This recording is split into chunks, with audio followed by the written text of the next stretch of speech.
وذكر فإن الذكرى تنفع المؤمنين. بسم الله الرحمن الرحيم. الحمد لله وحده والصلاة والسلام على من لا نبي بعده وبعد.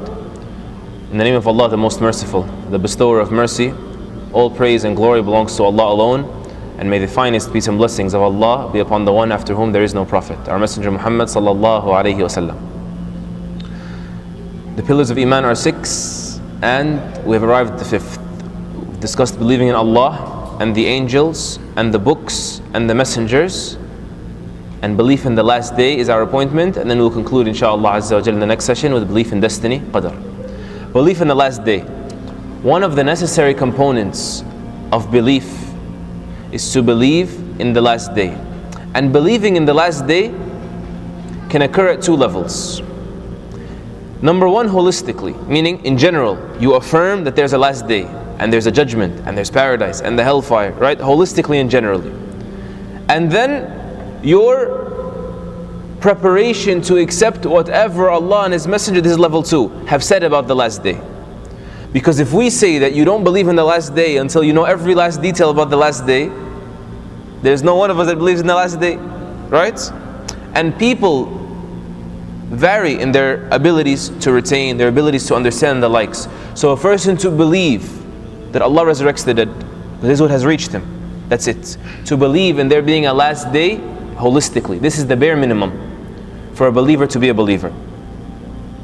When a person journeys throughout the Qur'an, you can hardly find a page in the Qur'an without a mention of the last day and the details about it. Allah the Most High, He alludes to the last day with a great deal of names. And this is of its greatness, because every single one of the names refers to a certain aspect about that day. For example, of its names is Al-Qiyamah. Qama means to stand. Al-Qiyamah means the day of standing. People will be standing on that day for a length of 50,000 years, as the ayah in Surah Al-Ma'arij mentions. Also of its names is Al-Haqqah, which means the ultimate reality. Al-Haqq is the truth. Al-Haqqah is the ultimate reality. What absolutely will happen, and you must be positive about more than you're sure of what you see with your own 2 eyes. And of its names, Al-Hashr. Hashara means to gather. So it is the gathering. Because on this day, the creation will be gathered in a manner that is mind-blowing. All of the humans from Adam alayhi salam to the very end. And the jinn will be present. And وَإِذَا الْوُحُوشُ حُشِرَتْ. Allah says, Surah Al-Takwir, the day that even the beasts will be gathered. The first of them and the last of the animals. So of its names is Al-Hashr. And this gives us another light of what this day will be like. And of its names is Al-Ba'th. Ba'atha means to send forward. So Al-Ba'th is referred to as the resurrection, that which they are sent forward from their graves, when they are resurrected and pulled out of the dirt. And of its names is Al-Waqi'ah. Waqa'a means it already came to pass, right? It already took place. So Al-Waqi'ah means the inevitable event, meaning the one that absolutely has to happen and can't be avoided. It's true, and it's also true that you're not going to be an exception. You're going to be there too. And throughout the Qur'an, one finds that belief in the Day of Judgment is paired up many times, like twins, with belief in Allah. Allah says many times, this is a reminder for those who believe in Allah on the Day of Judgment. لِمَنْ كَانَ يُؤْمِنُ بِاللَّهِ وَالْيَوْمِ الْآخِرِ لِمَنْ كَانَ يُؤْمِنُ بِاللَّهِ وَالْيَوْمِ الْآخِرِ. Why? Because believing in the Day of Judgment in reality is a logical continuum of believing in Allah. How can you believe that Allah is perfect and just, right? And fair and merciful and able if the Day of Judgment is not going to happen? Allah the Most High, He says, أَفَحَسِبْتُمْ أَنَّمَا خَلَقْنَاكُمْ عَبَثًا وَأَنَّكُمْ إِلَيْنَا لَا تُرْجَعُونَ. Do you assume, this is the end of Surah Al-Mu'minun, do you assume that we created you in play? The whole construction of this is just some joke? And that you will not be returned to us?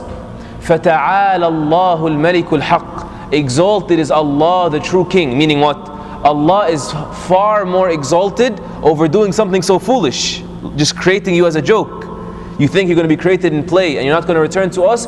Glorified is Allah the true King, meaning above such foolishness. La ilaha illahu, none is worthy of worship but He, Rabbul Arsh al-Kareem. He is the owner of the great throne. The owner of the great throne is going to do something like that. This is the meaning. So to believe that the day of judgment will not come to pass, this is an insult to Allah the Most High. Actually in Sahih al-Bukhari, in the hadith of Abdullah ibn Abbas radiallahu anhuma, the Prophet Muhammad sallallahu alayhi wasallam said that Allah the Most High said, hadith Qudsi, Allah the Most High said, the son of Adam has cursed me and he had no right to do so. And he has belied me, called me a liar, and he had no right to do so. As for his cursing me, is him saying that I took a wife for a child. Glorified I am above taking a wife for a child. And of him belying me is him saying that I will not return him the way he was. You think I can't do it? This is an insult to Allah and a denial of Allah to deny the day of judgment, even logically speaking. And this is why when a person believes in Allah, he will believe in the day of judgment automatically. And that's why some of the scholars said that the day of judgment occurring is known to an honest human being even before Qur'an and Sunnah. Meaning it can be logically expected. And even some of the philosophers that weren't Muslim, they came to this conclusion. They'll say, how do we know God exists? He said, because just the issue of justice. Hitler died and that's it. It can't be, you know. The persecutors of Jesus just died and they got away with it just like that. It can't be. Napoleon did all that he did and then he just, killed himself according to the rumor. Otherwise, it can't be. So even logically speaking, the starvation in the world and the hunger and the difficulties, this can't be the end. There has to be a judgment. There has to be a resurrection because of the human understanding that justice has to come to pass. So Allah is far more wise, right? When you know Him, oh, there has to be a judgment. Allah is far more knowledgeable than for that to be difficult for Him, right? Allah is far more powerful for this to be an obstacle for Him. This is why when Al-As ibn Wa'il al-Sahmi, he came to the Prophet Muhammad, peace and blessings be upon him, and he took bones. He's a disbeliever in Mecca. Took bones that had withered away. Animals slaughtered and dried up. The bones came, the bones turned to rubble. He took them and he threw them in the face of the Prophet sallallahu alaihi wasallam. And he said, Muhammad, you claim that your Lord will resurrect these bones and return them to how they first were? Bring this back to life? So Allah the Most High sent down the verse in Surah Yasin. And He said, وَضَرَبَ لَنَا مَثَلًا وَنَسِيَ خَلْقَهُ قَالَ مَنْ يُحْيِي الْعِظَامَ وَهِيَ رَمِيمٌ. This disbeliever, he struck an example for us. Like he's trying to make Muhammad understand, as if, right? He's telling him, look, you think this is possible? Think, Muhammad. He's saying he struck an example for us and he forgot about himself when he said, who will give life to the bones after they've crumbled? Allah replies in the next verse and says, قُلْ يُحْيِيهَا الَّذِي أَنْشَأَهَا أَوَّلَ مَرَّةٍ وَهُوَ بِكُلِّ خَلْقٍ عَلِيمٍ. Say, it will be given life to by the one that created it the first time, and He has knowledge of His creation. Meaning, why are you using the example of this is dead, it's going to come back to life, while you forgot about yourself? You were dead too, and Allah brought you to life. So even if there was difficulty, the second time around should be even easier. There was a time when you were something never mentioned. The first verse, Surah Al-Insan, هَلْ أَتَى عَلَى الْإِنسَانِ حِينٌ مِّنَ الدَّهْرِ لَمْ يَكُنْ شَيْئًا مَذْكُورًا. Hasn't there come over man a time when he was something that wasn't even mentioned?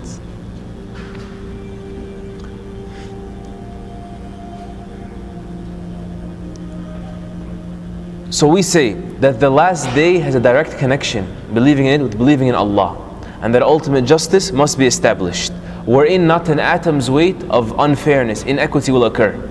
Even the Prophet Muhammad sallallahu alaihi wasallam, he said, "La tu'addunna al-huquqa ila ahliha." You will surely deliver everyone's right to their rightful owners on the day of judgment. Right? People get wronged in this world. He said, to the degree that Allah will avenge the mountain goats, al-jalha, that has no horns, from the mountain goat that is qarna, that had horns. I mean, they got into a fight on the mountain, one with horns, one without horns. Disadvantage in the fight. It wasn't a fair fight. Allah will avenge that on the day of judgment. Even though mountain goats, there's no paradise, there's no hellfire, there's no judgment for them, but as a display that the judgment comes to pass, not an atom's weight will be done of injustice. And of course, since the day of judgment is of the matters of the unseen, no one can claim knowledge about it or believe anything regarding it except that which has been told to us by the Qur'an and Sunnah. It's part of believing in the day of judgment. You're not allowed to believe, for example, that it's going to happen in 2012, right? Or believe it was Nostradamus who said it's going to happen in May. You're not allowed to believe these things. Rather, part of believing in the Day of Judgment, you're obligated to believe that whomever claims to know it is a liar. It's part of your belief. You're not allowed to become worried. What if it's right? And the possibility, and become scared. You're obligated to call that person and believe him a liar. Because Allah the Most High said in Surah Al-A'raf, يَسْأَلُونَكَ عَنِ السَّاعَةِ أَيَّانَ مُرْسَاهَا. They ask you, O Muhammad sallallahu alayhi wasallam, about the hour when it will come to pass. Say its knowledge is with Allah. لَا يُجَلِّيهَا لِوَقْتِهَا إِلَّا هُ. None will bring it forth at its time except Him. And then later on in the verse is lengthy. لَا تَأْتِيكُمْ إِلَّا بَغْتَةً. Another point of information. It will only come to you suddenly. No one's going to be expecting it. So the knowledge of the appointment of the Day of Judgment, we must believe that is not known by an angel that is near to Allah, nor a prophet that is beloved to Allah. This is something that Allah has kept exclusive to Himself, subhanahu wa ta'ala. Also, the Prophet Muhammad sallallahu alayhi wasallam told us that even though that it's knowledge no one knows but Allah, the signs for it have been given to us by Allah. And this is a manifestation of Allah's mercy. You know, because most of us, we don't constantly remember the judgments or remember death. Rather, we see what's in front of us and we can touch and we can feel, and we believe that we're going to live forever even if we don't admit it. The best of us says, I'm not going to die now. At least I'm going to go to the hospital for 2-3 weeks before I die, and I'm going to repent. And we forget these things. So he put almost on every page of the Qur'an, as we mentioned, verses about the Day of Judgment.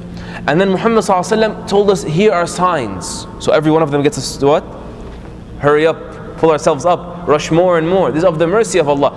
Don't think that the signs of the Day of Judgment, as some people want to say, are signs that are supposed to get you to become horrified to the degree that you stop working and you sell all your property and you turn your back on the world and you do whatever you're going to do. That the signs of the Day of Judgment are an evil. They're not an evil. Of the proofs of that is that one of the signs of the Day of Judgment is the Prophet ﷺ arriving. He said, I came, me and the hour like this, and he pulled his fingers together, sallallahu alayhi wasallam. Right?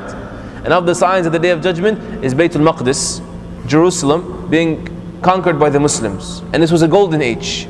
This was a great thing. So of the signs he mentioned, sallallahu alayhi wa sallam, the hadith you can go back to inshaAllah, he said count 10 before the Day of Judgment.